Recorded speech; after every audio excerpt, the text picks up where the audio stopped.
Chairman P T I نے زمان park میں بیٹھ کر سازش تیار کی. اب یہ کہتے ہیں ان کے ساتھ سیاسی ورکر کے طور پر برتاؤ کیا جائے تو ایسا نہیں ہوگا. وزیر داخلہ رانا ثناء اللہ کا نجی ٹی وی کو انٹرویو. پی ٹی آئی پر بیرونی قوتوں کے ساتھ رابطوں کا الزام بھی لگا دیا. جہانگیر ترین اور علیم خان کی بڑی کامیابی.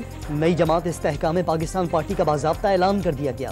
جہانگیر ترین نے نئی پارٹی کا اعلان علیم خان کے گھر عشائیے میں کیا. علی زیدی اور عمران اسماعیل سمیت 100 کے قریب سابق ارکان قومی صوبائی اسمبلی نئی جماعت میں شامل. سیاسی رہنماؤں کا جہانگیر ترین پر مکمل اعتماد کا اظہار.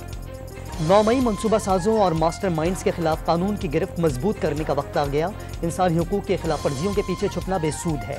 آرمی چیف کی زیر صدارت فارمیشن کمانڈرز کانفرنس کا اعلامیہ جاری.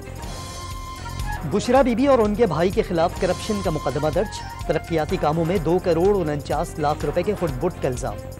الیکشن نومبر کے پہلے ہفتے تک جا سکتے ہیں. عام انتخابات 10 نومبر سے پہلے ہوں گے. وفاقی وزیر خرم دستگیر کی پروگرام لائیو ود عادل شاہ زیب میں گفتگو. جماعت اسلامی نے بلدیاتی ایکٹ میں ترمیم کی حمایت کی تھی. 2001 کے قانون میں بھی غیر منتخب رکن میئر بن سکتا تھا. جماعت اسلامی کا کیس بدنیتی پر مبنی ہے.